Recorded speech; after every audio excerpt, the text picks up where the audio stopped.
Assalamualaikum warahmatullahi wabarakatuh. Perkenalkan, nama saya Ratu Salma dari kelas 1C Program Studi Ekonomi Syariah UIN Palangkaraya dengan NIM 2614120101. Pada video ini, saya akan menjelaskan dinamika kondisi ekonomi Indonesia saat ini, khususnya dari sisi pertumbuhan ekonomi, konsumsi rumah tangga, inflasi, hingga pergerakan nilai tukar rupiah dan pasar modal.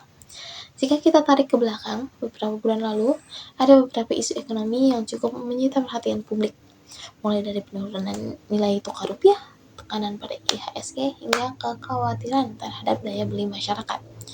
Pada awal Juni 2026 lalu, rupiah sempat bergerak mendekati level 18.000 rupiah per dolar Amerika Serikat, bersamaan dengan koreksi pada pasar saham. Lantas bagaimana potret real perekonomian Indonesia dalam 1 hingga 2 bulan terakhir?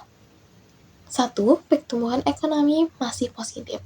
Berdasarkan data Badan Pusat Statistik (BPS), ekonomi Indonesia pada triwulan 2 2026 tumbuh 5,29% secara tahunan year on year, meskipun angka ini melambat dibanding triwulan 1 yang mencapai 5,61% secara kumulatif.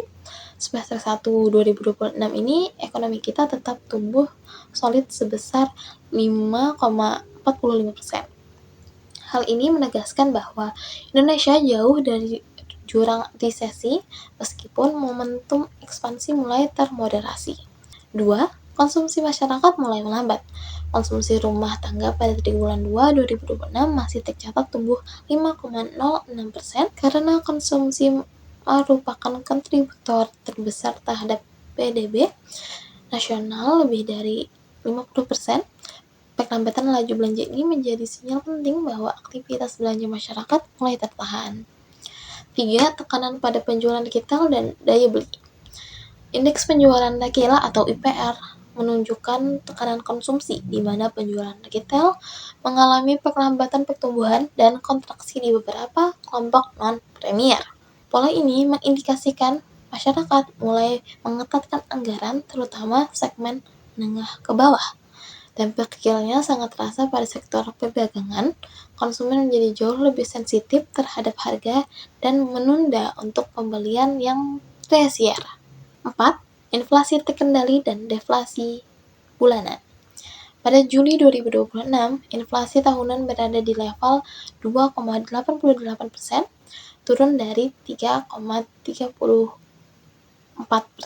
Secara bulanan, Juli bahkan mencatat deflasi sebesar 0,14%. Angka ini membuktikan bahwa penurunan konsumsi bukan semata akibat lonjakan harga barang, melainkan keterbatasan alokasi pendapatan real masyarakat untuk dibelanjakan. 5. Fluktuasi rupiah dan IHSG. Pada penutupan pasar 24 Agustus sekarang, nilai tukar rupiah berada di kisaran 17.721 perak per dolar Amerika Serikat, melemah tipis 0,15%. Di sektor pasar modal, indeks harga saham gabungan IHSG ditutup di level 6.501,67, terkoreksi 0,37%, mencerminkan pasar keuangan yang masih belum stabil. 6. Kebijakan moneter Bank Indonesia.